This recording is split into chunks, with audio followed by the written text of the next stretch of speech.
and welcome back to the More Money Podcast. This is your host, Jessica Morehouse, and this is episode 368 of the More Money Podcast, you guys. We are getting close to wrapping up this season, actually. I'm going to officially wrap this season, which is season 16 of the show, which is wild, June 14th. So put that in your calendars, or don't, whatever. I'll let you know when the whole season is done. But I'm so excited to share this episode. I actually didn't even realize this when I asked this guest to be on my show. She has been on the show, well, including this episode, 4 times now.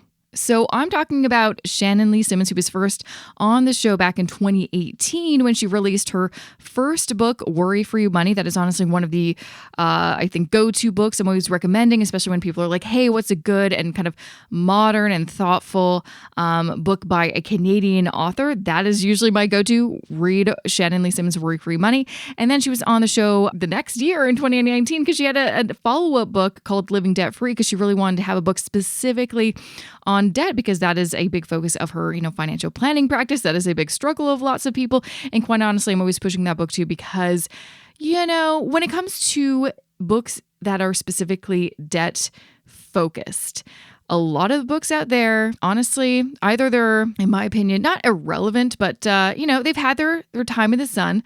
But they sometimes have a tone, honestly, of like kind of shame and judgment. And I'm not for that. And her book is so different than that. It makes you feel good and not bad, basically. And also gives you some really great practical tools to get out of debt and then live your debt-free life. And then she came back on the show in 2020 to talk specifically about baby-proofing your finances. So I'm going to include all of the links to those episodes in the show notes for this episode, jessicamorehouse.com/368. But if you're curious what those numbers are for those episodes, we've got episode 151 talking about her Worry-Free Money book, episode 184 talking about her Living Debt-Free book, and episode 247 talking about how to baby-proof your finances. Now, I bought her book, honestly, before I even thought about having her on the show. I was just like, oh, she has a new book. I want to check it out and read it.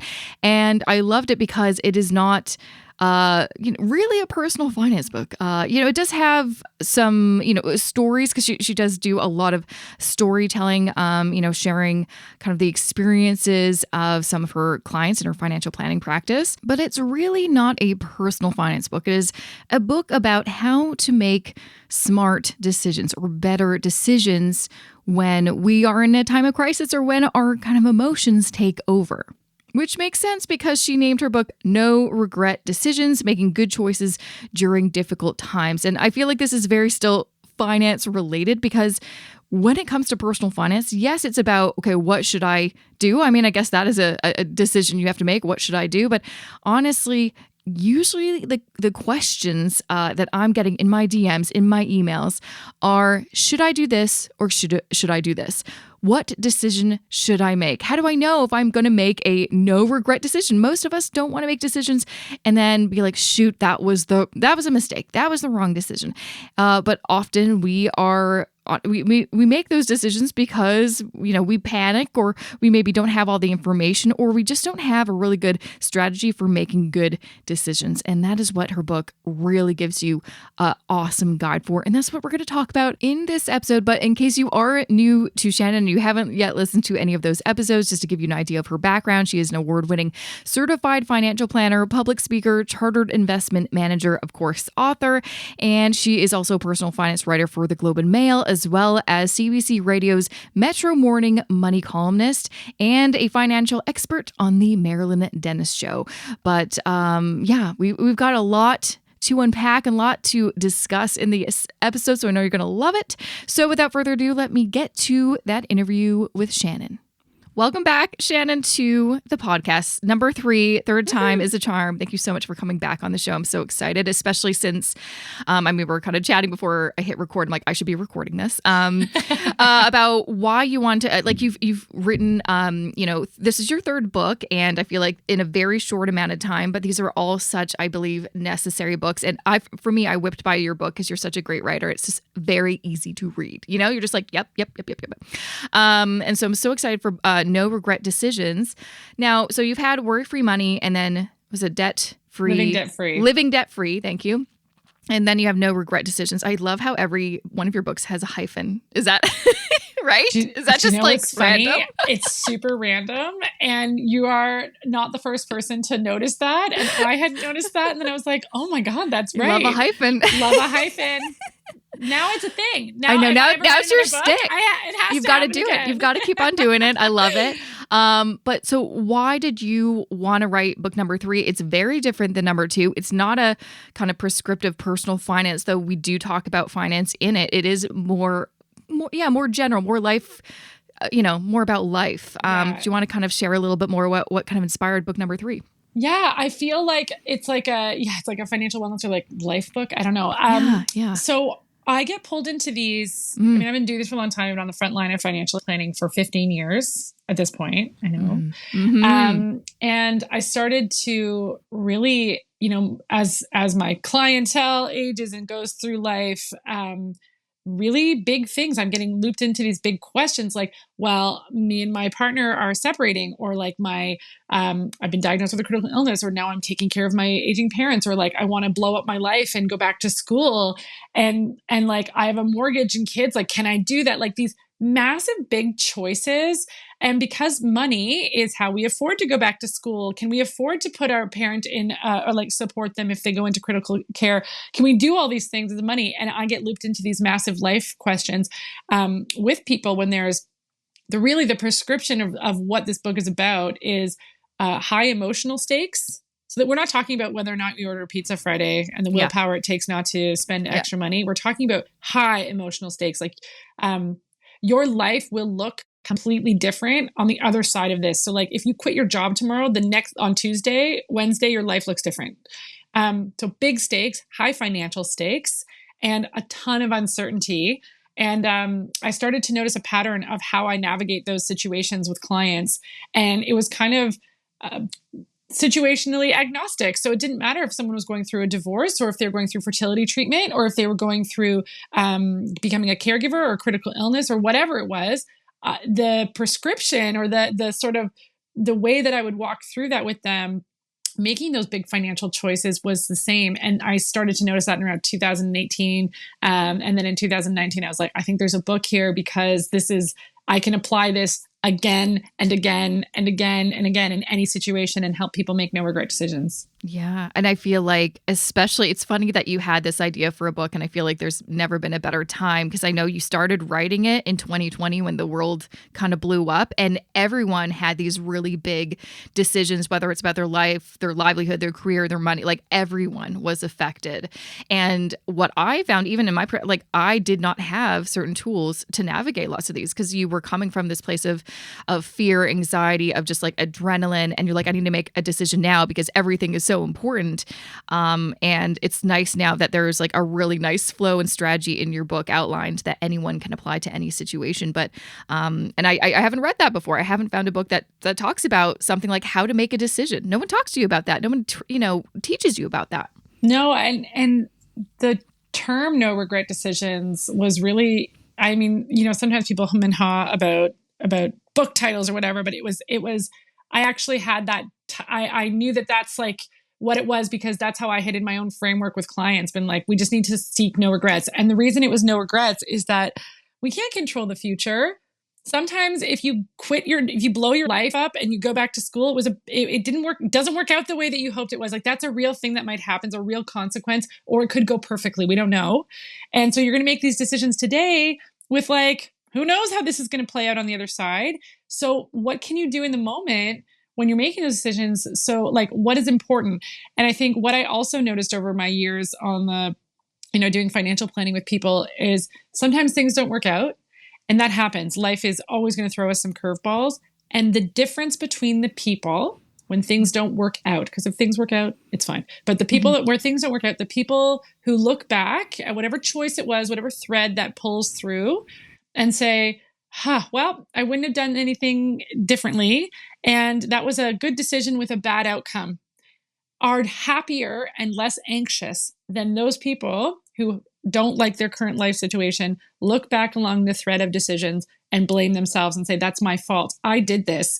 I regret that. I did this to myself. Because if you don't trust in your gut that you are capable of navigating life when the stakes are high and there's uncertainty, then you live in constant fear of bad things happening to you because you don't really know, you don't trust that you're going to navigate them properly on the other side, right? So really, it's those people who regret that are the ones we want to, that are the ones that are living with lots of anxiety and guilt. And so if we can avoid the regret, that's the name of the game. So it sounds like a no regret decision isn't necessarily about the outcome, because we don't have 100% control of the outcome. And I think that's where people get stuck. They're like, I want to make the best decision so I can get the best outcome. But it's like, but you don't know what will happen in the future. So it's really about making a decision fully informed with all of your emotions kind of set aside and really taking account into just everything that you can do in your control. And then whatever happens, happens. Because for me, when I think about my no regret decisions, there's also, my life has turned out very differently than I expected, but I'm happy with it and I don't regret things, because even if there were hard decisions, it wasn't about the outcome, because I just, you can't control, we can control what happened the past 3 years, but we had to make a lot of decisions that now we have to look back on to be like, do I feel good about that? And in general, sometimes you will, sometimes you won't, but you have to kind of, just move forward with it, I guess. Yeah. And I feel like I'm having this conversation right now with a lot of people. I mean, it was dumb luck that the world turned upside down after I came up with this book, like Making Decisions with Uncertainty and everything. And so many people, I'm sure you're hearing this from people you're speaking to as well. They bought a house in 2020 and they paid top dollar and they got a variable mortgage, and now they are kicking themselves. And so it's a very similar process of, okay, let's go back to the decisions you made. Like, was it a bad decision or was it a good decision that just had a bad outcome? Exactly. And I mean, I'm in that position myself, and I have these conversations and people are so judgmental. It's like, you're judging me on your own soapbox, and guess what? Your mortgage is going to be up for renewal. So you're going to be in the same situation. But I look back on that situation where I feel like I took a lot from your book without even reading your book. So it works. Going through all the scenarios and knowing the risks. And now that it had a different outcome than I expected, I'm like, but I did know the information, so I was prepared for this outcome. So even though it had an outcome that isn't the best, at least I was prepared. And so I don't really regret it, because I felt like I made the decision at the time that was right for me. But I mean, and that's could I go back in time and make a different decision? Yeah, but I don't have a crystal ball, so I don't know. No, and that's so how you're looking back is exactly the goal. When you're in one of these situations where you're required to make decisions with high stakes, with no idea how it's going to turn out, you just want to be able to look back and say, I did the right thing at the time, and that's going to save you anxiety later. And even if things don't necessarily work out, because obviously if things work out perfectly, then you're going to take all the credit and be like, I knew, I was so smart, I made the best decision. Yep. So this is a love letter to someone who doesn't know yet, right? Or they've made decisions that they regret, and now they feel that regret. And so it's like how to undo that. But yeah, it's really the book for people. It's been really interesting. This book is different than the other two.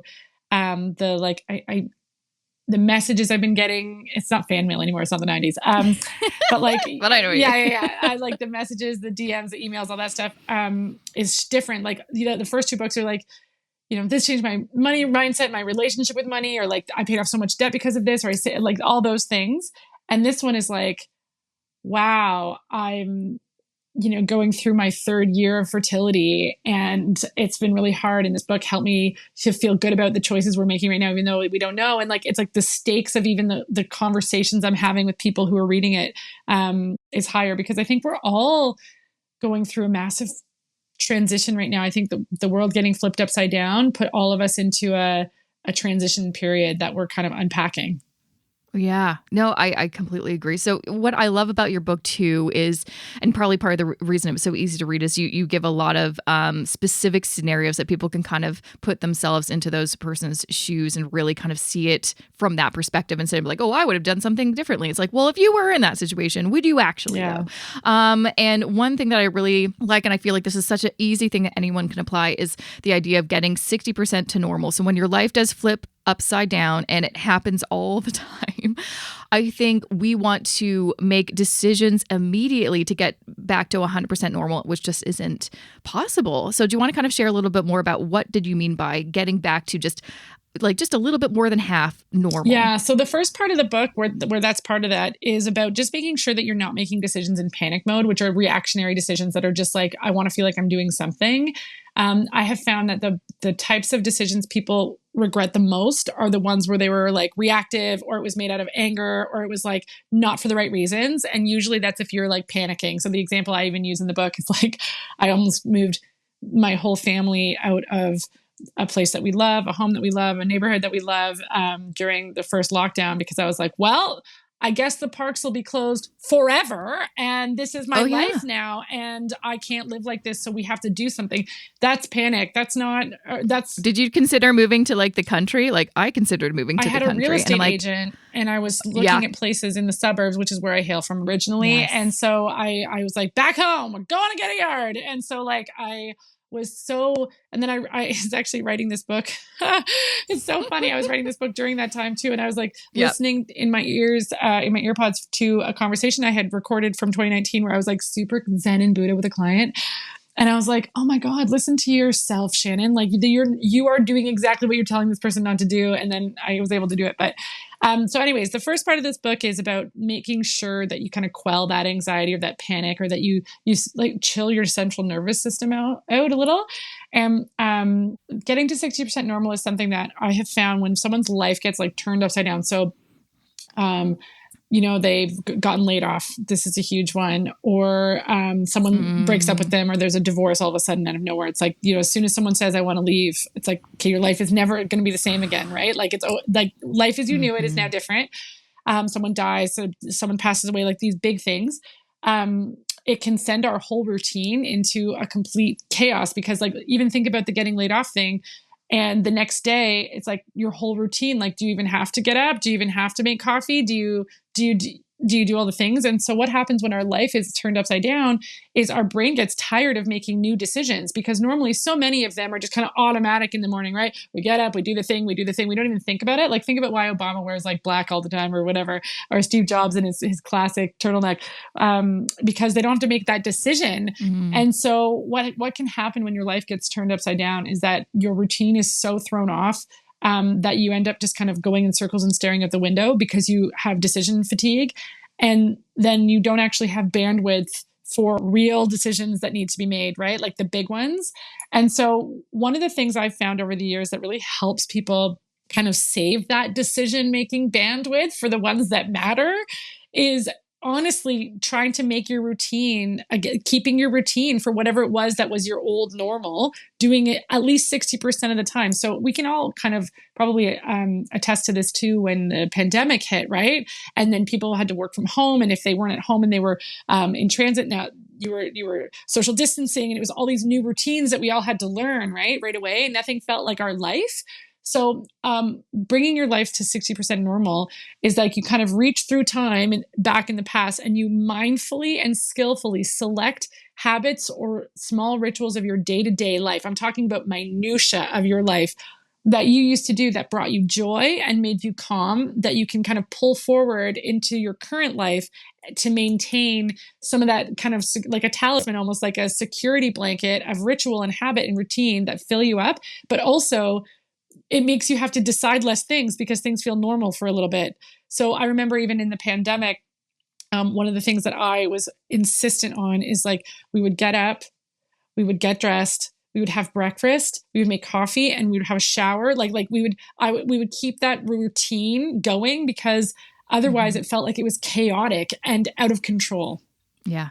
And that there's no point to I remember there's points where, me and my husband lost our routine because we also, I always worked from home, but he was renting a studio that just didn't no one was going to that studio anymore because there's too many people. And so he kind of moved back his office at home, and it spiraled real quick to being like, let's just sleep in. And then, and then it just gets real messy to be like, what was even the point of getting up, or and it's no good. And so it's it's a crisis like that. It's an opportunity to pull through the routines and rituals that are actually helpful, and at the same time give your brain a break from over deciding every decision. And I know there's another chapter that I really totally identified, which you talk more about micro timelines, micro goals. I think the thing that I hear a lot, and I've experienced a lot, is when you are faced with one of these big decisions, it feels too big to grasp. And so what you do is avoid, put it off. You do anything but actually confront it because it's just too much. And it's similar, like you may have the decision fatigue, or it's just, you just literally cannot do it. And so for you, and I've been doing things like this, like kind of like chunkifying things, like just breaking it up, because it's sometimes something like, okay, I'm getting a divorce. Where do I start? It's too big. And so you just don't do anything, instead of like, well, we need to find a lawyer. Yeah. We need to do this and this. Do you want to kind of talk a little bit about why it is so important when you are faced with such a kind of something that seems insurmountable to kind of break things up so it is something that you can do? Yeah. And I think you touched on so much of it. We just get overwhelmed, right? And often we shut down, or we make a panic-based decision because we just want it to be over. We want to stop thinking about it, and we just want some resolution, and any resolution is a good resolution in the moment. But then that's the kind of thing that will lead to potential regret. So when you do a micro timeline, it's like, okay, we don't know how things are going to play out in the next 3 months or 3 years, but maybe we do know for the next 3 weeks. And so it's like, okay, so like to keep your divorce example, it's like, okay, so what do we need to do in the next 3 weeks to move the dial? And it's like, great, all I need to do is find a lawyer. Cool. Great. That makes it feel so much more calm, doesn't it? Like, I can do that. So there's a sense of confidence. I can do that. That's a thing I can do. There's also a sense of predictability. So one of the things that is so scary in those situations is that, like, it feels like we don't know what life is going to look like on the other side. And well, everything's being thrown off course, right? But if you make a micro timeline, then it's like, okay, well, I do probably know what the next 3 weeks looks like. I do. And it's like, I know what money is probably coming in, and I know what expenses are probably going out. And it's like, okay, so there's this illusion of control. There's an illusion of predictability, and like 1 or 2 micro goals within that timeline that just moves you forward. And then you reassess. It's like everything else is on the shelf. It doesn't matter. And then 3 weeks from now, it's like, okay, what's the next kind of zone of predictability? Like, well, maybe at this point we have a little bit more information, and now I can actually predict things for the next 2 months. Cool. Let's use that. And so we just kind of move our way through this situation, micro timeline by micro timeline. And I've been doing that with clients for years, depending on what's going on, because you get a little bit more information in a few weeks, and then a little bit more information, and then a little bit more information. And so, one of my clients became a caregiver for their parent and called me freaking out. And I'm like, okay, well, what about this? Well, I don't know. Okay. So then instead of having a big old sesh, we had a series of micro sessions over a 6-month period and slowly kind of steered the ship one little bit at a time. And that was way more effective and impactful. Mm-hmm. Yeah, no, it's kind of like the idea of like, okay, what am I going to do today? And then you get overwhelmed by all the big projects that you have that could be, months into the future, like whether that's at work or in your personal life. And for me, I like have so many different, I kind of break them into like, here are my year kind of goals. And then let's break them into action steps. So I understand what that actually means in terms of what I have to do. And then breaking them down into, okay, for the month, what do we have to do to kind of move that forward? And then day to day, what am I doing today? And that sounds like a lot of work, but once you actually do it, and it really isn't that bad. It's the hardest part is just like actually doing it and getting over all of your anxieties and your imposter syndrome and everything. Once you actually write it down, then you're like, oh, today I have 5 things. And once I've accomplished those 5 things, and sometimes it could be as simple as go to the bank and deposit this or whatever, you feel like, oh, I did it. And then you can rest easy that evening, and then you've got the next day. But if we have just a never ending to-do list, I mean, that's when I procrastinate. Yeah. Or like, or goals like save more. Like what does that hell mean? Is that? Yeah, what exactly. So exactly. So it's like really drilling down. Exactly. No, another part of the book that I really loved, and I do this all the time, is really writing out and thinking about those worst case, best case scenarios. I think often we just think about the worst case scenario, especially too when they're, during COVID. That's all we were thinking about. We were all watching Contagion like we shouldn't have, and thought about the worst case scenario. I certainly did. I'm like, why did I watch that movie? I was terrified. It was like, oh shit, we do not have enough resources in this household to survive this pandemic. Why is it so important to do both, and then to also create, I guess, kind of a middle ground of like what is probably realistically going to happen? Yeah, the point for me, again, we can't predict it necessarily, but the goal of writing out those best and worst case scenarios is to actually find your like values. And often when you write out your best case scenario and your worst case scenario, you'll see that the values that are being violated in your worst case scenario are the exact same values that would be completely validated. And so it's not like, okay, well, if we're talking about retirement, well, my best case scenario is to get like 6 or 7%. Okay.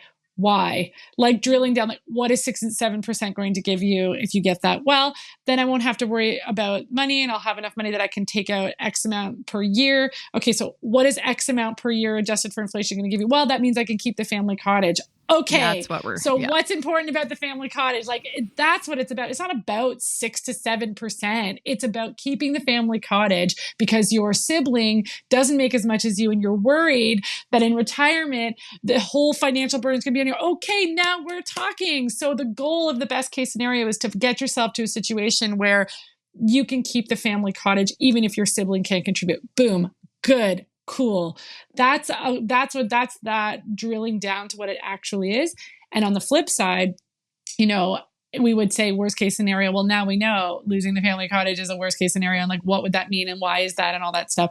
And so we'll drill down for the values that are happening as well. So there's like family time in there. There's financial security in there. And the reason that I often want to drill down in these scenarios for people's values is that when you're making a decision, shrouded with uncertainty, very high stakes, you want to make sure that you're making a decision for you and your family. But like one of the things I've really seen, the opposite of like a panic-based decision, for example, or reactionary decision, is when people are making decisions not because of what's important to them. They're doing it because they just want it to be over. They're over it and they're like, whatever, I don't care anymore. Number 2, they're just angry and they're trying to do something. Or number 3, they're just reacting and they're just panicking and so they're scared. If you take the time to figure out what's important to you, what are your values, and what values are you afraid of violating, then you can kind of prioritize those and say, okay, what is your deciding value? And I talk a lot about that in the book too. And it's like, you have to hang your hat on something. At the end of the day, there's going to come a time when you got to play your hand. You can get yourself out of panic mode all you want. You can do all the work and find out what's important to you. And at some point, you're going to have to put pen to paper and say yes or no, in or out, on or off, like it's coming. And when you're playing your hand, you have to say, of all the things that are important to me for this decision, I'm going to choose this one to be like, screw it. I'm doing it this way because that's important to me. And that's going to protect you on the other side of this for you to look back and say, like let's take our house people, for example. If they bought a house because they were like panicking that they were never going to have a house, and they bought a house in a neighborhood they don't even really like that much, and it was like a very like, oh, we have to get out of our apartment because COVID's never going to be over. Those are not decisions that are based on values. Those are all panic-based decisions. And if they're regretting it now, they're going to blame themselves more likely than someone who might be in the exact same financial situation as them. However, they bought in a neighborhood that they love. It was near their friends and family. And yeah, it was a bit of a stretch, and now they're really feeling it and it hurts financially, but like, they don't regret it, even though it sucks right now, because it was made for the right decision. And that is part of the reason why I love fleshing out the best and worst case scenario, because I'm mining for those values, and we'll label one a deciding value so you can hang your hat on it. One thing I too, thinking about just decision making, I get this a lot where I have to tell people I can't make that decision for you. Is people like, hey, here's my scenario. Should I do this or this? Like, and sometimes like over DM, and you're like, well, I obviously can't tell you because I don't know any of that info. Do you think part of the hard part of making a decision is like having to deal with the, either the positive consequences or the negative consequences? Like that's why I think often people are like, I just want to, I don't want to deal with my investments myself or even understand it. I just want to hand it over to somebody because they don't want to take ownership over what could possibly happen. And they'd much rather blame someone if it goes bad. Yeah, I think regret is a really hard feeling to feel. And that's, we kind of chatted about that at the top of the call. And one of the reasons I wanted to write this book is like, I think it robs people of confidence in themselves on profound level. And so if you're a person that already is kind of like doesn't rock the money confidence, maybe there's been some things that you look back on and are like, well, the thought of living with that guilt or shame or regret is scary. It's too much. So it's easier to put it in someone else's hands. And sometimes that's the best decision. And then you can say, you know what, at least if it goes wrong, I don't have to sit there. I know I made the best decision at the time because I gave it to someone who I thought was the right person to give it to. Right. Like, I trusted the expert. And like, again, coming back to mortgages and stuff like that, like a lot of people, that was the advice they got from their realtor and their mortgage broker. Like, who else were they supposed to listen to? Yeah. Those were the experts. Yeah. Nobody has a crystal ball. And so it wasn't a bad decision. It was a great decision, a well thought out decision with expert advice. It just had a bad outcome. And so I do think that that's part, I think people are so scared to have financial regret because it really, really profoundly rocks your confidence in yourself. Yeah. And the other thing that I also kind of think about is often, and you already kind of mentioned how important it is for you to make decisions for you. Often I think most of the day-to-day decisions we make are for someone else. Like if you're a parent, you're making it for your kids. Everything is kids first. Or if you have parents that you're taking care of, it's for, to take care of them. And sometimes you forget you're like down the totem pole that you're the last person to kind of consult with. I look back on my life, especially more in my 20s when I didn't have as much confidence and just knowledge that I do now. I made a lot of decisions in order to make other people happy. And then I look back and guess what happens? I regret lots of those, or I wish I did something different. How can people make sure that they, really recognize, why am I making this? Is this for me or is this for someone else? Because I don't want to disappoint them. I don't want there to be conflict. How can people kind of step out of that mindset? Yeah, I think that the true like activity to do that is literally sitting down and thinking about it and being mindful about it. So taking that moment to be like, what are my values, right? Like, what is important to me, not anybody else? And what am I scared of doing here if I follow that? So a lot of times too, like letting someone down, hurting somebody. And so a good example of this too is like my client who became a caregiver. At what point is it where, yes, I want to help, I want to support my parents, but like, to what end, or like what point? And so if you were to just drill down with just their values, obviously they want to help their parents and all that stuff. But then at the same time, it's like, okay, they also have a value around financial security. And so like, that doesn't mean that we just light ourselves on fire financially to keep somebody else warm. So where's the meaning of both of those? So the other thing I would say too is like, you can't have it all. None of us can. None of us can have it all. So we have to make a choice. And so in that scenario, they were like, well, my value around like family ties is higher than my one around financial security. So I'm going to help, but I'm only going to do it to this point so that I can at least, acknowledge that that's there. I'm not going to totally, become destitute trying to support, but I'm going to do what I can. And so it's like, okay. And then there's other people that might be like, no, I can't, period. And that is their no regret decision. And then there are somebody else who might just be like, I only want to help and I'll sell my house and do it. So there is no right or wrong way to do it. And I think that's you really need to think about it for yourself and what you can live with, what you can look back on and say, I don't regret it. That is the mindset you need to be in when you're mapping out your values, is which one of these is going to make me look back and say, I'm proud of that, even if it sucks now, I'm still proud of that decision. Okay. The last thing I want to touch on, because I think this is another thing that a lot of us have had to deal with, is changing course and pivoting. And, I think back to a lot of the conversations me and my husband have about our careers. We're both self-employed. It's very uncertain where we will end up, but we have kind of an idea of where we would like to go. But again, it's like, it's always kind of changing. And what we've noticed too is a lot of what we've kind of mapped out for where we would like to be is based off of, you're using a template of someone else, typically who's older, and the template may not be applicable anymore, but we're still using it. how long, we have conversations like, how long should I keep trying to do this? How long should I keep on trying to get to this level? Like just, with my husband's example, he works in music. It's very competitive. He sees lots of people always winning awards. He's like, how long should I keep on trying to kind of get into this one area where I can kind of get to that level? And we have these conversations like, well, better, keep on trying, because what's the alternative to not try? But so when can, what are some kind of, I guess pieces of advice you can give for people at that kind of crossroads? Should I keep trying, or should I try something different, or should I go a completely different direction? Yeah. And so I call those, so there's two things, and I tackle those in the book too, the pivot points and the guardrails. So pivot points are like, hopefully like what you would do in a situation is like you kind of map out or you project out the future a little bit, and then map out your pivot points first. And so pivot points are when it's like, okay, you keep going down the trail, but something else in your life has to give in order to make that happen. So for example, I always use a home buying example to explain this, because it's just really easy that everyone can apply it to something.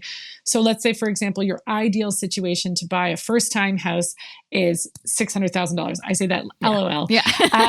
And so, okay, great. That would mean that you had let's say that they have kids can be in extracurriculars. You don't really have to commute that far, can still save for retirement, not house poor. Okay. And then going out into the market, it's like, well, okay, if we project out like 700,000, okay, can still do it, can still get the mortgage, can still do the thing. However, now, okay, well, family vacations kind of probably not happening. But can still keep the kids in extracurricular, can still save for retirement. Okay, what about 800,000? So 700 is a pivot point where family vacation is now given up in exchange for you to keep going along this path. Okay, 800,000. Okay, well, now we're talking about no retirement savings and no extracurriculars. Okay, what about 900,000? Well, the bank will still give me that loan, but at this point I'm completely house poor and there's nothing.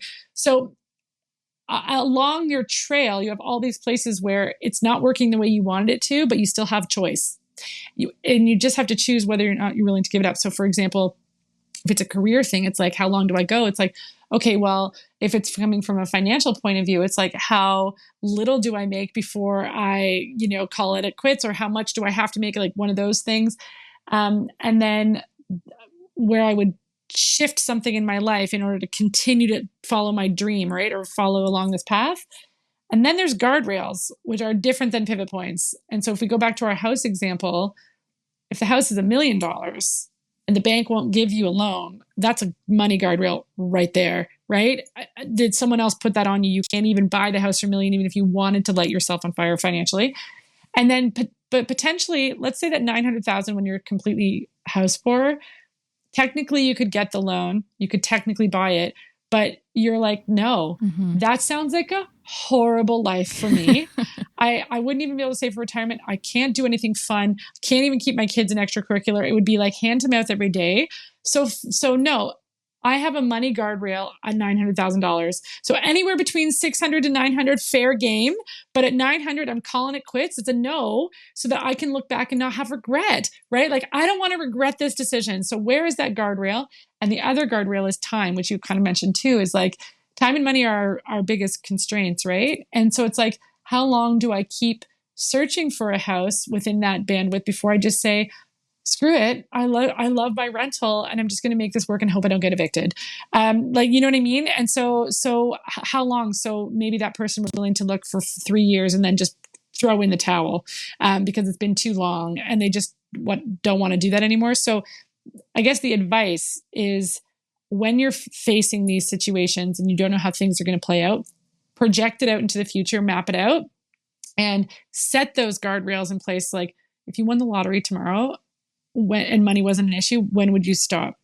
So it's like, would you stop? Never. When would you stop? Is there a natural place? And like try to find out where you throw in the towel so that you don't regret. Yeah, I think that's the kind of missing piece, is you need to have a timeline, because otherwise you will probably never pivot, or you'll just keep on trying. And it's like at a certain point you need to do something different because your happiness is at stake. Well, so the happiness would be at stake, right? So it's like, how long do I keep going before I'm miserable? Yeah. And you don't want to be in a place where you're miserable after years of house hunting and then you get desperate and then you may fall into that trap of making a regretful decision, right? Yeah. Yeah. Well, there's so many great things in your book that obviously I encourage people to grab a copy and check out all of those things, especially if you're in a place of, you need to make some decisions and you just don't know where to go and how to go about it. You've got some great advice. Where can people, find out more about you and grab a copy of your book and all three of your books? Yeah. Well, the big hub is newschooloffinance.com. That's like for our financial planning, the online courses and the books the links are all there. And we're obviously on social media and whatnot, but yeah, I love this book. It's my favorite one of all three. Yeah. Aw, that's so awesome. Well, thanks again, Shannon, for coming on the show for a third time. It was a pleasure having you. And I can't wait for more people to read your book. Yay. Well, thanks so much for having me. And that was episode 368 with Shannon Lee Simmons. Make sure to check out her website, newschooloffinance.com. You can find her also on Twitter at Shan Lee Simmons. And same goes for Instagram. And the New School of Finance is also on Twitter and Instagram. I'm going to link to everything, so it's really easy, including those prior episodes I did with her in the show notes for this episode. So make sure to go to jessicamoorhouse.com/368. And you can find the show notes for any episode that you've listened to, either at jessicamoorhouse.com/podcast, or just go to jessicamoorhouse.com/whatever the number of that episode is.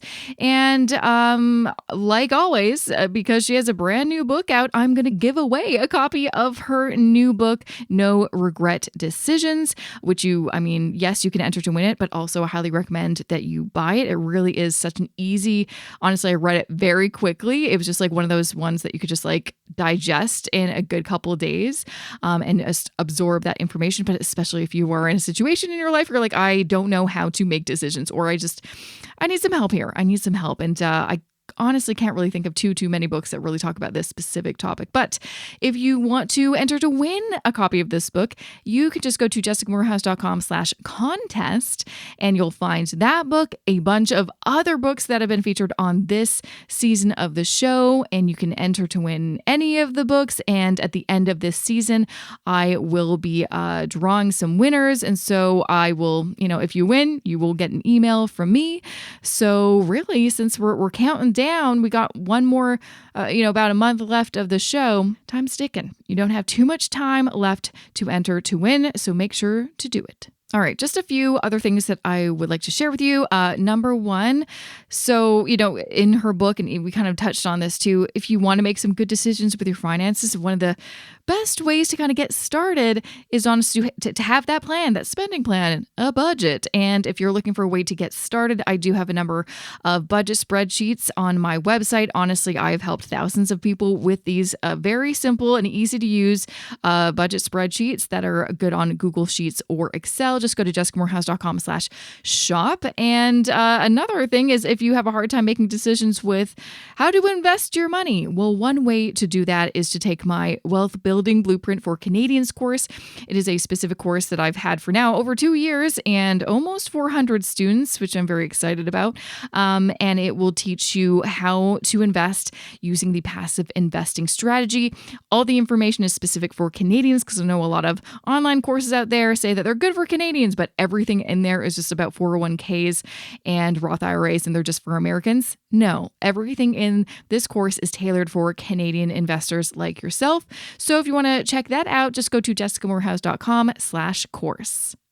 And the last thing I'd like to share, in case you are new to the show, or you haven't listened to the past couple episodes, or don't follow me on social media, or are on my email list, because I've been literally telling everyone who will listen and shouting it from the rooftops, I myself am writing a book. I'm very excited. I'm literally right in the thick of it. It is a lot of work. It is a journey. I will talk about that at some point more in depth, but right now I'm like in it. And actually I am with the same publisher as Shannon Lee Simmons, HarperCollins Canada. So it's really exciting. But with that, I am currently collecting stories from people like you. So I want this book to really reflect regular people. I'm a regular person, so obviously I'm going to talk about myself, but I don't want it it to be a book that is just about me.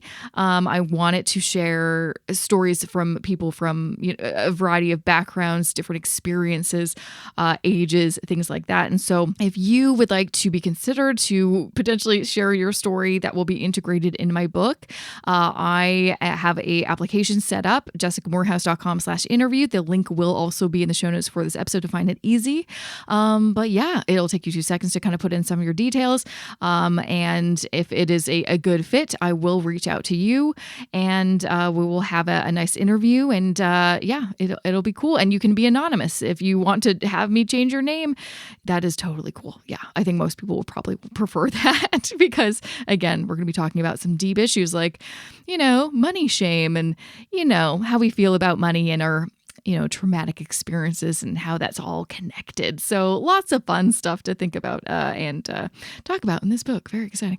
But yeah, that is really it for me. And just to give you a little teaser of what I've got going on next week. Oh, you're not going to miss it. This is a great episode. I've got another Shannon on the show actually, which is funny. I know I'm just like, I have 2 Shannons back to back, but I'm like, they're very different topics. I'm like, who cares? It doesn't matter.